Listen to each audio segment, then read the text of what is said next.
to this computer. Okay. So with that, we are recording and just want to give sort of a general update about how things are going, things we're working on, what next steps are, but also want to field questions that you've got.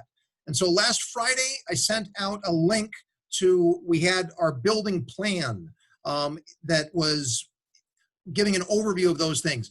John did the bulk of the work in putting that together, so I got to give credit certainly where that's due.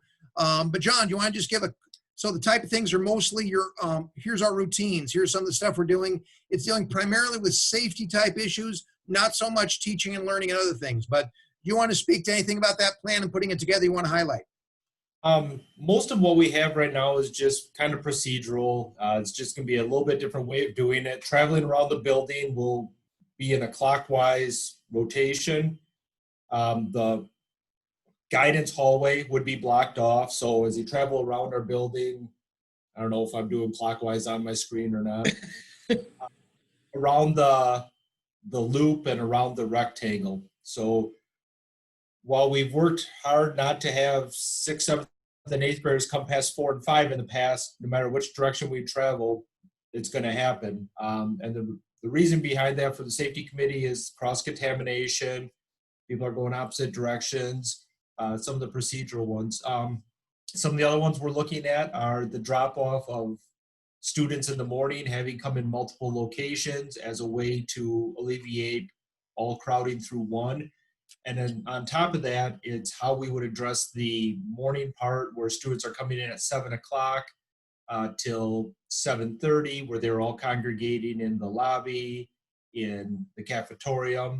And then for the students in 4 and 5 who would come in at 8 o'clock, typically they would go outside when that's feasible, looking at what parameters we need on that, or on rainy days where it was all in the multi-purpose room, how we would have to look at that differently. Dismissal would probably look differently as well, whereas we work so hard and we've done such a good job of getting them into the routine of everybody goes out door A. It might be looking different. It might be you go out your wing door to the buses. If you're walking home, you go out another door. If you are getting picked up, you go out the main door. But trying to disperse students and, at minimum, probably going out the wing door so all the wings aren't colliding together. And that would, on some of those pieces, we are inviting some feedback. I mean, right now, a lot of that is pretty well, that's the plan that we're going with. But as you know, things are updating as they're sort of coming on that one. And I want to develop a little bit. I'll let you finish in a second, John, but I wanted to, as you touched, I don't want to get too far away from it. One piece about that arrival is that in the past, people crowd into the cafeteria and then they go ahead and, funnel back out after whatever. And that's one piece right now that is, we're going to have to make some changes because that's one we can't work. In the past, we've always tried to stagger people's schedules with support staff so they come a little bit later because they've only got 30 minutes to work with. And so, 30, what is it, 5.5 hours a day? Is that it, John? 29 and a half hours a week to work with. Right. So the earlier we start the clock, the sooner they have to go home. So we try to have that staggered. The problem is we're going to get people separated out in the mornings when they arrive on a rolling basis. That is not something we're going to have to be creative with that one. Right now, our plan that we're looking at, potentially, this is not locked in stone, we're inviting feedback with this one, is we're looking at potentially changing the teacher workday grades 6 through 8 from away from 7:30 to 3:30 to 7 to 3, so that students would come in and report to the classrooms at 7 and sort of do a trickle in, but then the workday would be ending sooner as a result. I recognize that end of the last day is vital because you're decompressing, you're connecting, there's all stuff to do at the end of the day with those. And so we might need to, one note is we might need to adjust some schedules a little bit, I don't know if we can move our release up a little bit to offset, but one thing we're entertaining with this right now is doing an earlier start, and that earlier start might necessarily impact 4-5 the same way, but that means what used to be a planning period while everyone was congregating or planning, just getting your brain on period, everything's going to have to shift up. That students will be, when they come, they'll be trickling through to the front. So anyways, that's one of the things that's out there that is newish. that we're playing that direction, but we're inviting feedback for people's thoughts on that. Some of the other ones would be how we do lunch. Typically in the past, we've had 6, 7, and 8 go together, and CWSA and 4 and 5 go together. 4 and 5 would look more like a one's outside, one's eating, flip-flop half the time. 6, 7, and 8 CWSA gets a little trickier, as CWSA used to go in the later part with 4, 5, but we're back in the year of rotation of health. So getting that when we have our teachers available puts them in eating more possibly with the 6th, 7th, and 8th sections. But one of the ideas that we floated out there is each grade level would have a chunk of time in 3 different spots: in the cafeteria for 20 minutes, in the gym for 20, and outside for 20. And it would be a three shift to get all the grade levels through. We would use the cafeteria spaced out, so you would use all 3 levels while you're in there. Students would all be facing one direction. So if 6th grade was facing, I'm just going to say north because I don't even know which way it sits in there, then 7th grade would be facing south, then 8th grade would be facing north. So we'd flip-flop so we could get the cleaning in between. I don't know, what else would you like me to touch on for procedures? Well, let me just put a clarification on what you said with that. Again, we're going to make sure that staff gets 30-minute duty-free lunch. Right. So along with that, we still have that large time, whereas we used to do the offerings. A student could choose this time. There'll be a part of it. It's like a 50-minute block or 60-minute block, depending on it. Half of it would be a duty, half of it would be a duty-free lunch. So still taking into that. Might be some offerings if you want to eat with kids in the classroom. Could be options. We're open to ideas that come out, what people are thinking, but still getting that half-hour duty-free lunch in for staff. So a lot of different things on that.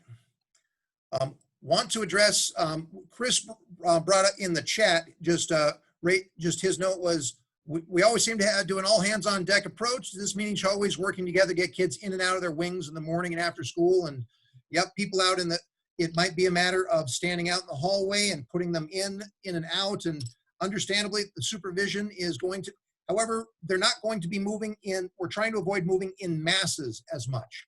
You know, that one of the things that we're entertaining is that people are entering in on the end of exiting out the end of the wings necessarily than working through the building, because that'll disperse them some. Of course, we're gonna have to have some supervision outside, certainly on the hallways on that. But those and possibly entry on, we're still figuring out, like people who will be driving up, those parents, we're going to have them use the service road, and they'll be, so they can just let their students out and then sort of come out through the door. That's over by the Boys and Girls Club. But we're going to have multiple entry points this round, but that just means that if there are multiple entry points, each of those got to be staffed and walking people through. So a few more details that we're sort of working out, but that is a lot of the routines that we've got in place now. Yeah, so more than ever, all hands on deck is going to be essential, especially with this traveling in a certain direction. The presence in the hallways is going to be a crucial piece of it for everything that we do. Okay, questions, comments on what, and so what we were sharing right here is primarily based on what you saw right here. This is the building level tiered health plan that we sent out last Friday. So that's relating to the things that are right in here. So, and again, if we're recording this, if you're not present and you want to ask questions, please certainly send an email and I'll go ahead and start pushing those out. But these are primarily dealing with procedures, safety routines, those type of areas. The next part, when we're done with this, we're going to be shifting to more teaching and learning type topics and giving an update on how those go. So, but anything more on that document, on the basically the routines as those are unfolding?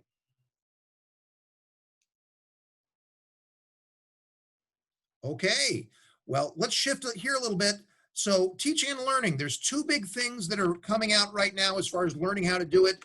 They'll sort of bleed into August. One of them is Schoology, and the other one is learning the video and the technology necessary to teach between 2 classrooms that we're leaning into this one. I'm going to start, let's talk about Schoology in a little bit, but let's go ahead and start with how it's going to look a little bit. So John and I have been working on this for the last couple days. I've got a couple films that I just want to give you a couple quick views of the ways we're going to be able to start to, how some of these buildings will start to look a little bit. So let's see how well this will be a little bit show and tell on this front, if I can make my computer work well enough. So let's see. So start screen, and here is, so what we did is we're giving you some demos of what things will look like. This is based in Scott Baumgart's sixth grade math classroom and the secondary math classroom right next door to it. We've sort of set those up, and we have some demos just to give you a couple looks on it. I don't know how the audio is going to sync, but at least we'll get the video. So with this, where's my play button? There's a way to get these. Okay. Problem is on my share screen. There we go. Okay, hit and play.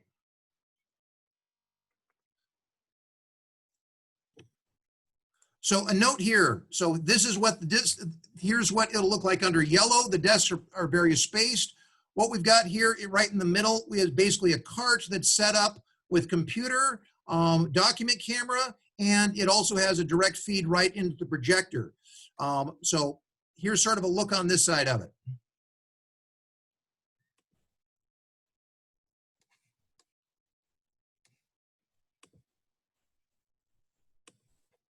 Okay, just give you a quick look on how that side is. Okay, starting up another shared screen on the others. So that is what it would look like in the primary room. Whoops, hang on. And the next room is, if we go one room over into the secondary room where we're going to it, and that's not the correct one. By the way, if I pull up these videos, do you see it or do I have to reshare? Like right now, do you see a video, or are you just looking at each other? The first one we can see, we're just looking at each other right now. Okay, so let me find a way to minimize this. And as Nathan is looking for that, what we set up is the use of Chromebooks. Jesse McKeever had talked to us using a Chromebook display, basically through a Zoom meeting. As you saw on the one side, I was standing, and an excellent job of acting there, by the way. I was standing on the one side, and Nathan, what he's trying to bring up is being in the classroom on the opposite side with it hooked in, how the group of students in there would look. So in each of the grade levels, I've gone through to figure out what is the top number of students in a class. In this case, in the sixth grade, it was 24. And that would be, so there's 12 in each of those rooms set up 6 foot distance. So they look, I mean, it's more than the 6 foot distance, but that's just kind of an image of what the classrooms would look like with the desks all in the same direction. So right here, you can see that screen sharing, you can see this one, correct? Yes. So this would be the remote room. We've got a Chromebook that's set up with, we put it here because that's where the feed from the projector comes down through here, and also the speaker, but moving around, that's the basic layout there. The next video up, to sort of give an idea of the sound quality for someone who's sitting in the back there, is, hang on, have to find that's not long enough. And we just use the speakers that are in the other classroom using the audio output. And at first we couldn't figure it out, but then it was just the volume on the Chromebook. So we were probably at half volume on the speaker. Part of what we found was there was a slight bit of lag. So having both doors open kind of gave us an echo from when we talked to what we'd hear. So when we closed the door, it wasn't an issue then. I could not hear the lag on that side of it, but it still worked out there. So the one bit I was filming right here, so John wasn't talking right there. So we'll catch you another thing. But the audio works because it's coming out of this speaker, and it sort of comes out right through here fairly well. So that's sort of the default when you're up there talking, and this is just using your laptop that comes through there. And so that is the first part that comes. So any questions, comments, or thoughts on just that initial setup?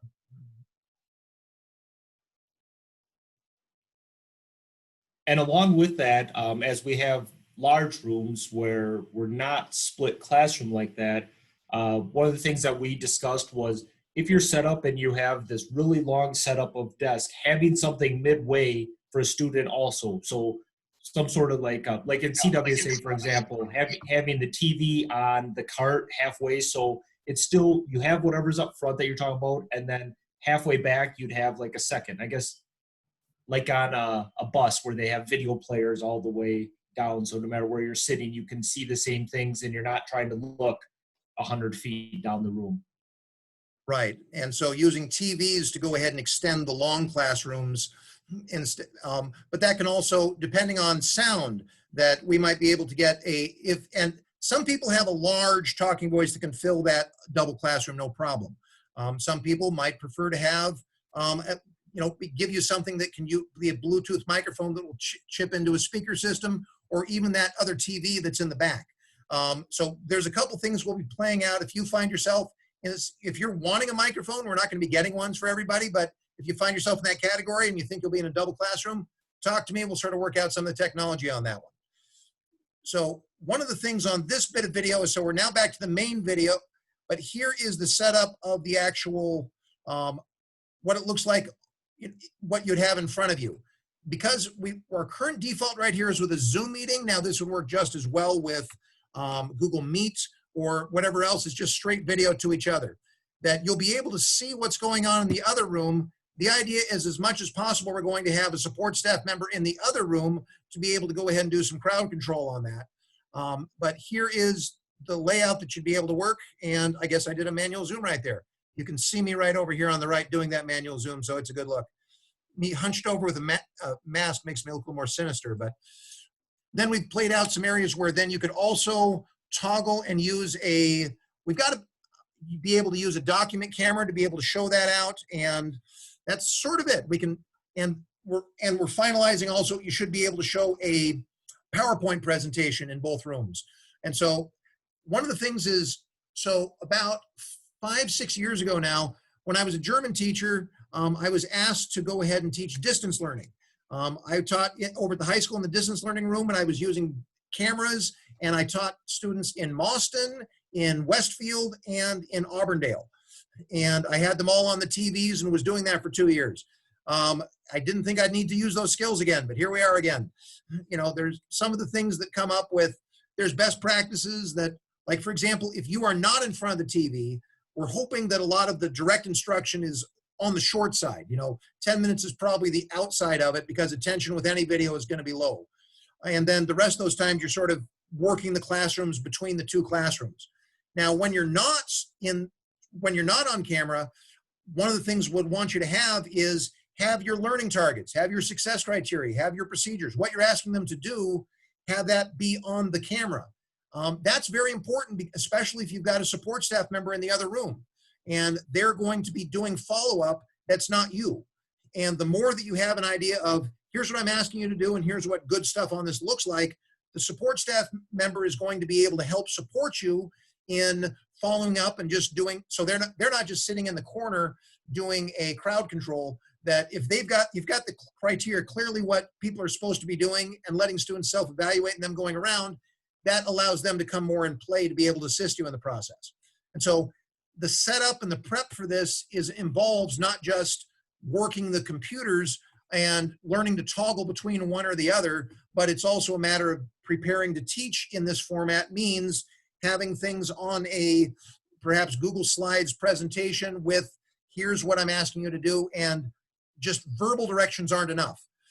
One thing note is that you're not going to be able to write on the board and have it be seen in both classrooms.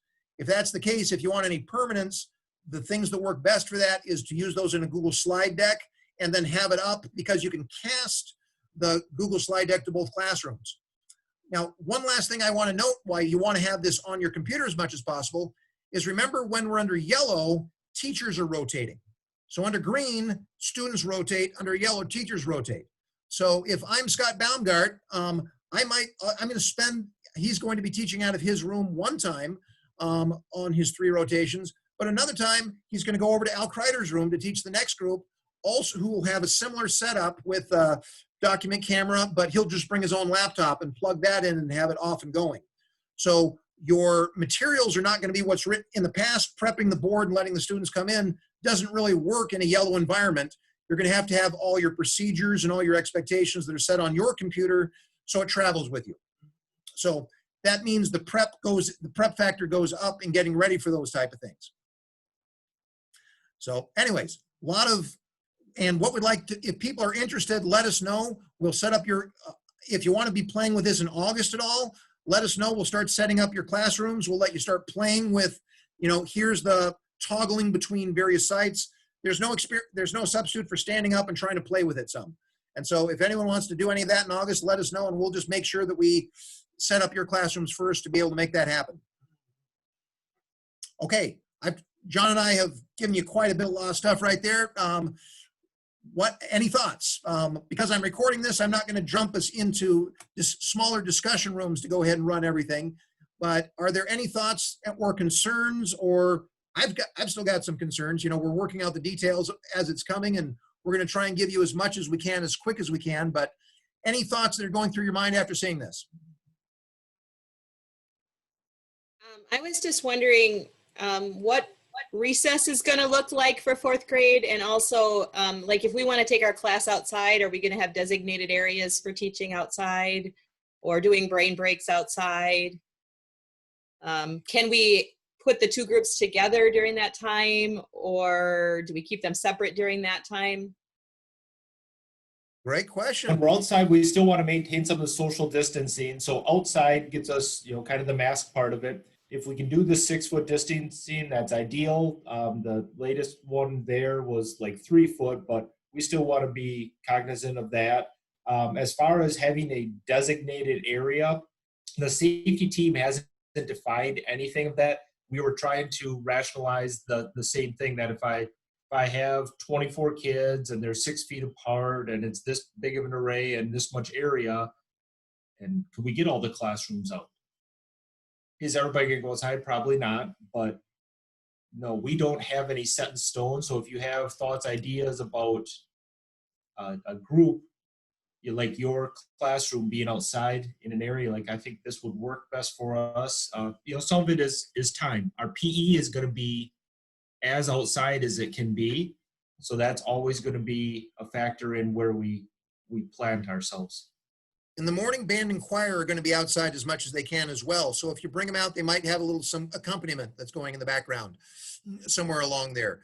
But as far as designated areas, we don't know who's going to, if we have everybody who's outside all the time and we need to start having some designated, maybe we make that rule then.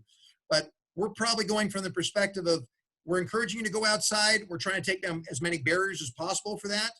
And then if we need to start crowd control a little bit, that'll make some things to be able to do that. And to your point though, Tammy, is it okay to put your 2 classrooms together? Absolutely. If you're outside, you don't have to be wearing a mask. That's an incentive for everybody. Tammy, are you referring to having like your classroom and Heidi's classroom together, or just your 2 split ones? The two split ones. But you said still social distancing if we are out. We still want to get the distancing, anything we could do is better, but yeah, still distancing outside. So as far as recess, I'm still not understanding how are they playing outside with, basketballs and recess equipment, and do they mingle together? I mean, I'm really confused about recess. Good, then join the rest of us. I know. Our safety one, that is the one that has come up of what does it look like for there. That same concern came up, said we're going to do distancing, we're going to do masking, and then we're going to let them go at recess where they're all over each other. It was a concern that came up at the last meeting. I don't have a defined answer for you at the moment, but it is one of the on our radar ones that we have to discuss and formulate thoughts or ideas on. Yep. And that is one thing that we're not alone on though, because these are the questions that we're sort of like, we'll be talking with Rapids. We'll be talking with other school districts who are dealing with those same type of, now there's certain things that are like Gaga ball pits. Under yellow, those are going to be closed. Not just the non-social distancing, it's that people get more heated in a Gaga ball pit than any other place. And you're going to forget yourself more easily in a Gaga ball pit. And so we're just going to say no to that. But and so here's what we can do, here's what we can't during those recesses. So that's one of the developing things. Question came up about transition times. So they're going to be more flexible. Yeah, as we look at having to do differently for lunch, especially right now, we had about a 45-minute block in there, but we're really struggling to say, okay, could you get a group of kids in, eat lunch, and out in 15 minutes, like max? I mean, that would be the time constraints we had to work in there. So we're looking at, do we have to change around that area to allow a little more time through that lunch recess block 6, 7, 8, and then CWSA within it, and then also kind of taking it. Oh, you froze, or I froze. The impact getting. How is that moving directionally? How is that going to impact the time in between? We have 3 minutes basically right now. There's, depending on which grade level in, there's not a ton of movement as it is, but there's still going to be building in times for kids to use the restroom during class versus everybody packing in at a changing time.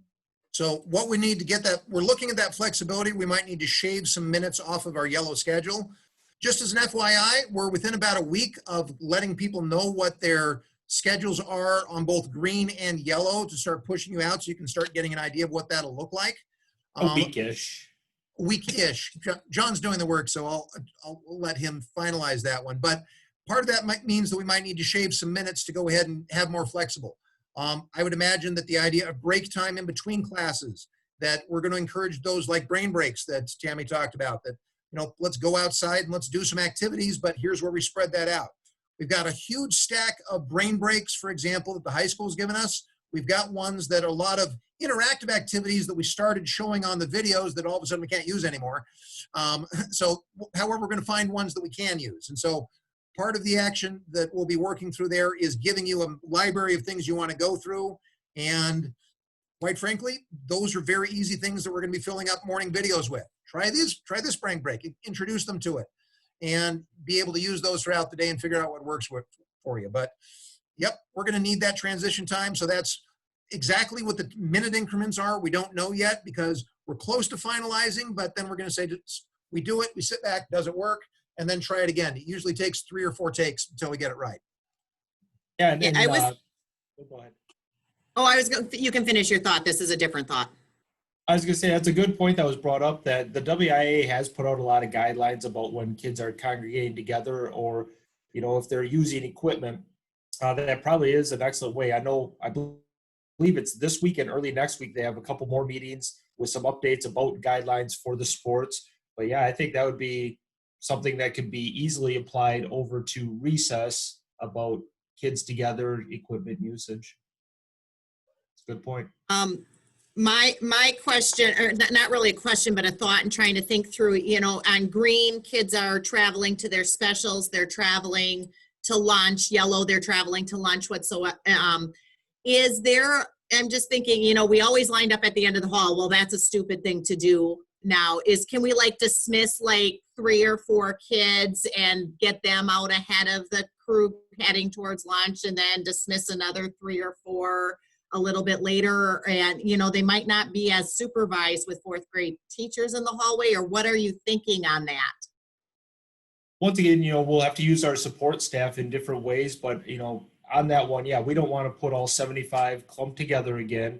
So if we're looking at a classroom at a time is going out into the hall, but then we have support staff. Once you build in those routines of getting to the lunchroom, maybe a support staff, maybe myself out at a corner, just so there's that presence. Once again, the adult presence in the hallway at many different things is going to be crucial for it. But yeah, we would have to look at how do we feasibly make this work, getting all the kids there without bunching them back up in the lunch line again too. Yeah. In grades 4 and 5 last year, going to lunch, we offset grades 4 and 5 by 5 or 10 minutes to be able to avoid that type of problem. We might need to start a rolling 5, 10. Now grade 5 or whoever has recess first is just going to go out the side door, so we don't need to worry about that. But maybe we just have 5-minute rolling exits among each of the grade 4 and 5 classes that start coming in, or coming in from recess to lunch, that we start calling grades in at various level. Good luck getting someone off the recess. I'll let you sort that one out, John. But that's probably going to be some version of that. And quite frankly, you have a much clearer idea of what you've tried and what you haven't worked. So be in our ear, help us refine that as we put something out. Okay, great questions. Anything else on recess, movement, those type of things? Any other concerns that are coming up that you would like us to help clarify as best we can? This is Missy. I'm here with Amanda, and we are talking about ordering supplies, but we're not sure what to order because of the no sharing of supplies. So we're wondering, are students going to have bring supplies with them, like general supplies, or how will that work? Or do we need to order for each student? This is why we love these questions, because things come up that I hadn't really contemplated yet. The direction we've been leaning on this one, because you know what they're going to need much more than we do, and getting all those lists out in time, because we've already started releasing class lists of people to bring. Our thought is we're going to have to spend more money. And that's across the board. Like in math, the manipulatives. Instead of groups, we're going to just have to spend more money to get more individual sets or find ways to make those work. And so plan around getting up little packets that we can have people have. One of the default thing is that we're going to have, students will have like bins, because if under yellow, they're not moving from class to class. And we don't want them going to their lockers because that's clumping them too quickly. And so they're going to, like, if you're going to be teaching, so Amanda is going to be teaching art in 5th grade, have the things you're working on for a given unit, have individual sets of them that's maybe in a baggie that they can go ahead and put in their bin and work with. If you have things that you want to distribute, let's just make sure that we order extra with an idea of here's how many they'll need. That could be quite a lot. I don't know exactly what that looks like, but we're planning on budgeting more to make that happen. And so you come to us if you need to place an order that goes above beyond your budget. I'm worrying less about if it's in the name of individual sets of things, we're giving a pass for that, and just contact me, I'll make the money work. Okay. Bathrooms. These bins you're talking about is the school purchasing them, or what, for the kids, or what? Now, in the past, let me just ask you, I know the 4th and 5th, I've seen them an awful lot. There's sort of those, I mean, what are those bins? Are those the things that are dishwasher? They are cheap from Walmart, but you better get on the list now. Right. And so we're looking at that for pretty much everybody. So we're looking, those bins do not fit in lockers. Is that correct? No, they don't. And that there's not really a smaller size. They're just the dish pans. Okay. But they usually take about 2 weeks to order. So if you want me, because it's a whole mess with the school district set. But if you want me to go in and talk to the manager and order enough for the whole school, I could do that for you. Because that's what I do I can do that for you. I will talk to Michelle to know how many to get and order. Get together with Michelle and work that out, and I'll say thank you. But Okay. Chris, I need some information about that airplane. Oh, it's the crop duster that does Wysocki's fields across from our home, and it's going over my house repeatedly right now. Thanks for sharing for us. You never know what you're going to come when you come into a Zoom meeting. You never know what you're going to see. Hey, airplanes buzzing my home. That's what you get. I have a question about the bins. If we had an art bin, where would they be kept? Would the students bring them, or would we need somewhere to keep them? Or, 'cause that's a lot of students. Well, I'm not thinking like an art bin and a math bin and English. It's basically one bin that everything goes in to avoid the locker. Okay. So Fourth grade has done for years. They carry their bin with them wherever they go instead of leaving it in the room. when they go to art, they would just take that with their supplies. Right. And Is can that we- what you're thinking, Nathan? Or to music or? I was thinking along those lines. Now, fourth and fifth have those desks that open up and have things, and we're not going to have, under yellow, only one student to a desk. They're not moving around, and that's going to increase storage capacity. That won't be the case in grades 6 through 8 because the desks aren't set up with any storage, and so the bin is the follow-up that we're going for that round. But in grade 6, and so part of it depends on what grade. So I know Amanda is going to be teaching primarily grades 6 through 8, whereas Missy's 4-5 with some foray into 7. But it's and so those will be bins that will stay with them in lieu of a locker in their rooms. And so 4-5, I mean, I'd be interested in you weighing in. If a bin plus what's in the desk probably will be enough. But let's plan on getting. I'd rather have the bins than not need. And not need them, then not have them, then whatever, then need them and not have them, however that works. If they have an art container in 4-5 that they, is in their desk, they can bring it to art, put it back in there, and then that's under green, under yellow, the teacher's coming to there, and then it's at their desk. They have the supplies that they need. If there's something we want them to have, do we just add it to their bin or give it to them when they're in class to add to their bin? I would say if you're going to have something that you need them to use and an individual that they keep themselves, add it to art containers. Yeah, you won't have a bin per se, I would think, but some kind of art container supply that they bring it with, or it's there when they need it in the classroom. Sounds good. And I don't know if like getting Sounds pencil awful, but cases that's- or something like that is that you're ordering to make that happen is in your interest or not. But you figure out what you need and we'll find a way to make it work. Okay, thank you. Nathan, I was driving when this started, so I missed some of the beginning. Did you talk about music at all and how that's gonna We work? haven't talked about it, but I can speak. I've spent a lot of time with Bill and Jennifer and Larry last week. And fortunately, right at the time we're having the conversation, the Wisconsin Music Association gave out all their guidelines and we basically adopted them. And they're going to be consistent all across the district. The way music is going to be is if you were in music, you're wearing a mask, period. And that is, even if you're in band, you're wearing a mask with a little slit in it. And that is, we'll give you a plastic mask and we'll rotate that every week.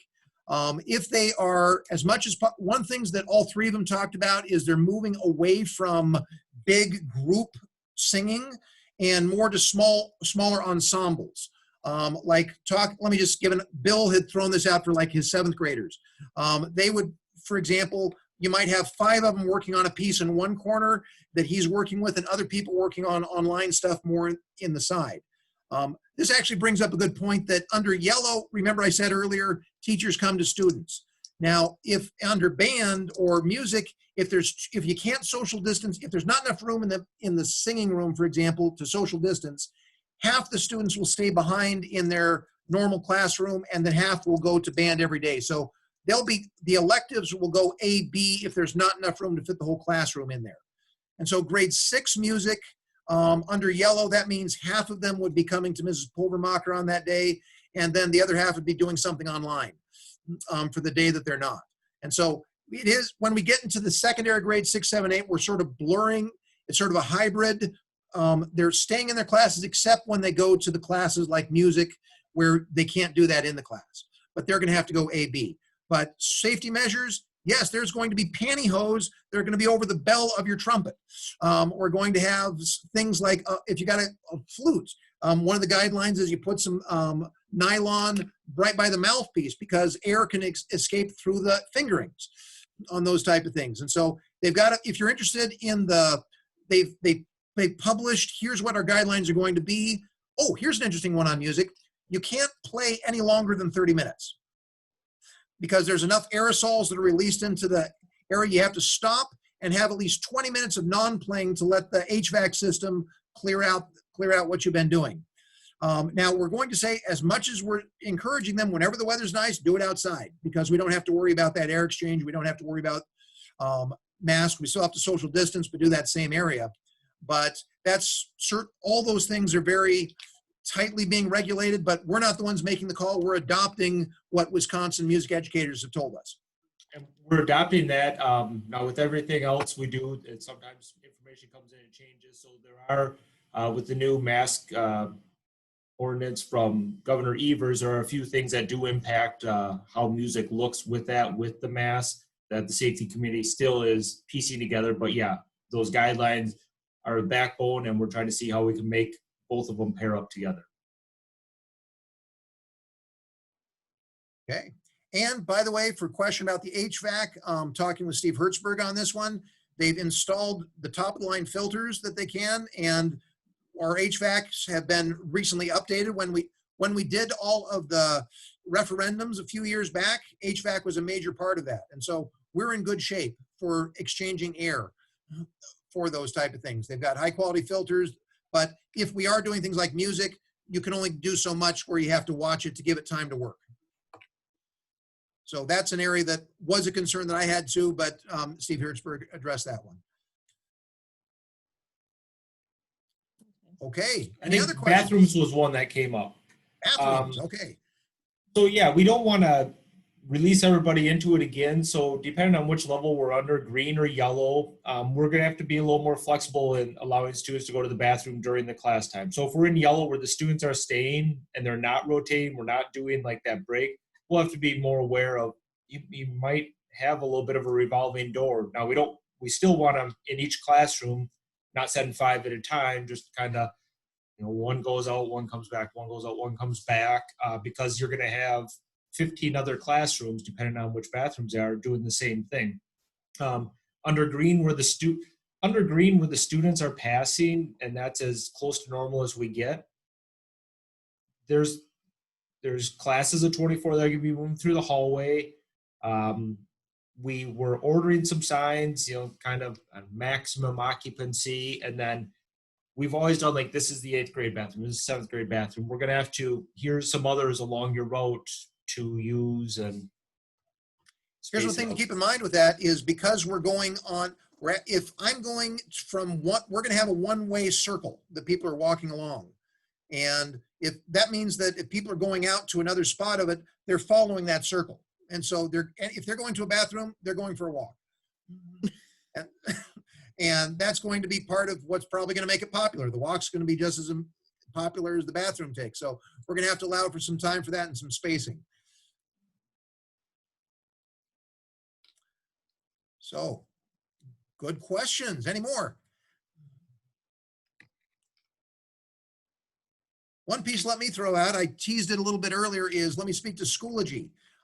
Everyone should have seen an email that came from Keith today that they've been working at, everybody's Schoology's accounts are now active. You can log in, start playing with it, those various things. Keith created a quick login video. Look for something that he sent out that sort of gives you a quick way here to go into this. A note is it that as part of Schoology, as our contract, we are going to have 5 people from the high school trained and 5 people from the middle school trained on like at least a 4+ hour deep dive on here's the things you can do and work with each other. The idea is they're going off the train the trainer model, and then we're going to identify who those people are. And so to a certain degree, we're kind of looking to, if we could have 1 per grade level, that would be really nice, because that would sort of make it easier to get hold of people. But if people are interested in being a Schoology guru, we can come up with a better name if you don't want to be a guru. But if you're interested in being one of those, please get hold of me. We're looking at people from the school planning team. We'll go ahead and draft to fill in the gaps if we don't get enough volunteers. But we'll go ahead and look for ways to be able to get our people trained. And we're going to try and find a way to cheat too. Let's say if they're one of our 5, somebody else happens to be socially distanced in the background watching at the same time. Okay, I won't lose any sleep over that. So that we're putting that out there, please get hold of me if you want to be one of our Schoology experts who can get some deeper training. And we should know by tomorrow when that training is going to come. They haven't finalized that, but talking with Mr. Whitmore this morning, he said that they're looking for a date by tomorrow.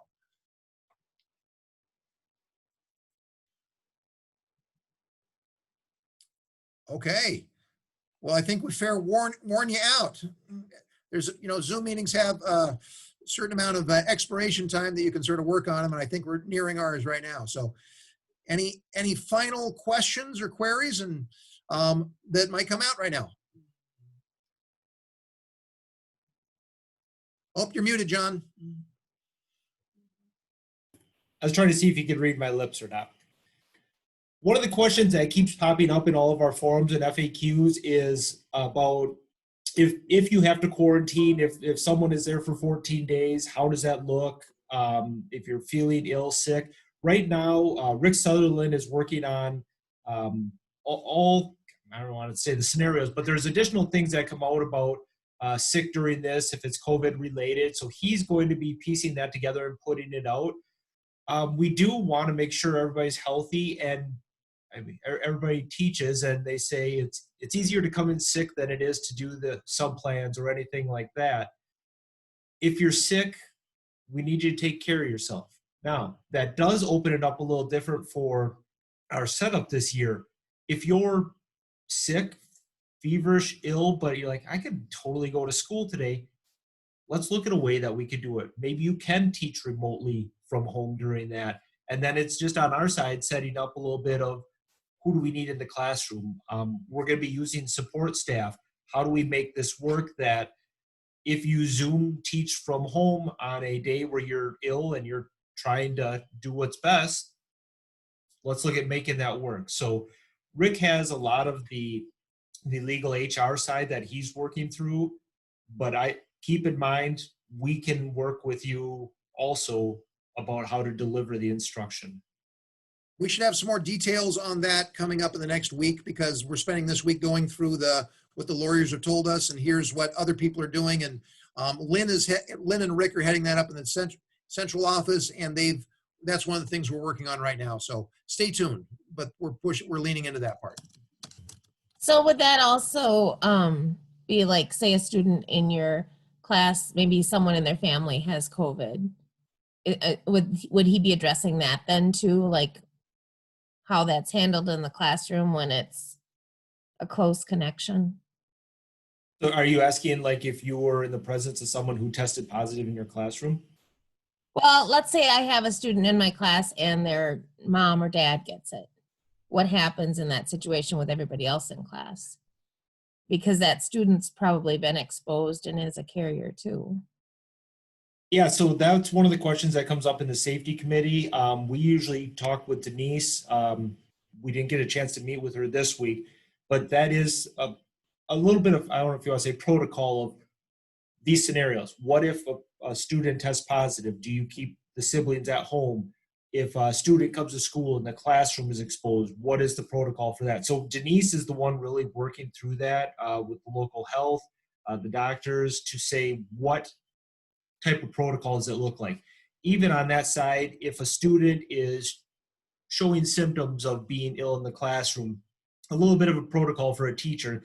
I noticed this and it looks like this, for sending them down to get their temperature taken, to get the questions, and if need be, on top of that, where they would go. Is it like an isolation room that we set up to make a call to parents while we're waiting for them?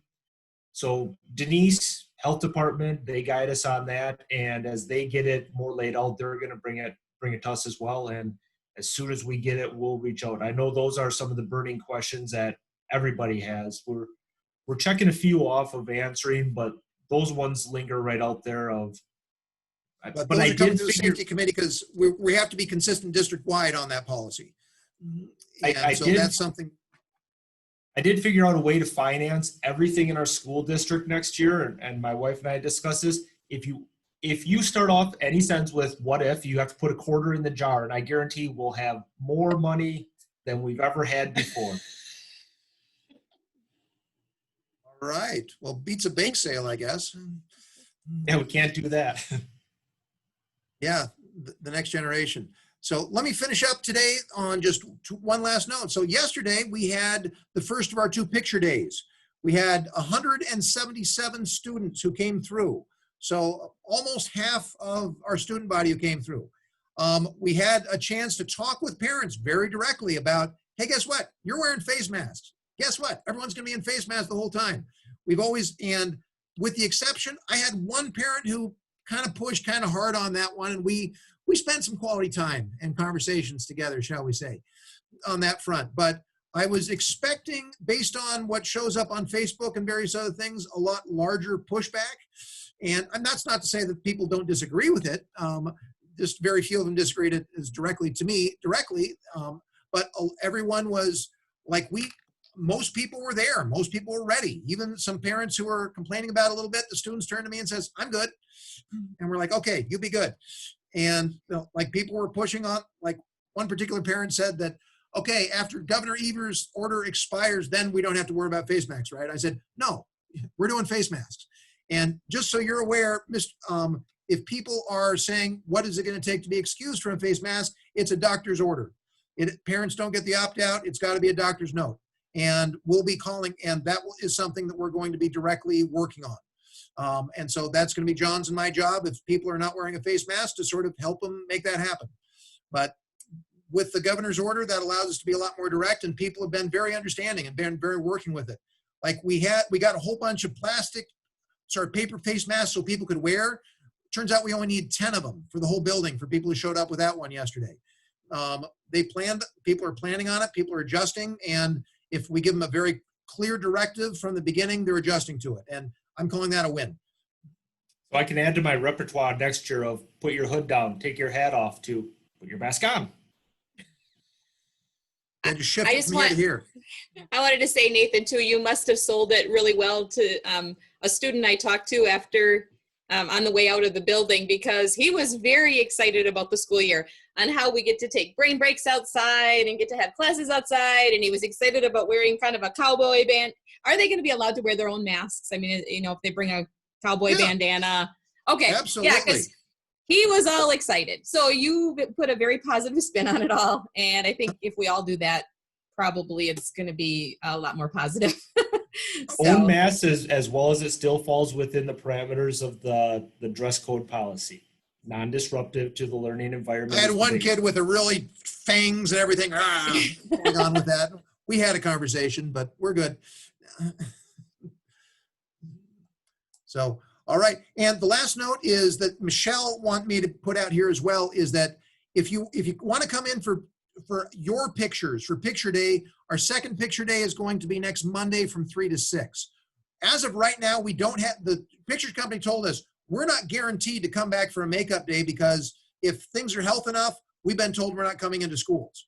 And so we're trying to get everybody that we can, and we're going to have a backup plan. We're going to, for some people are going to be missed, we're going to have a backup plan.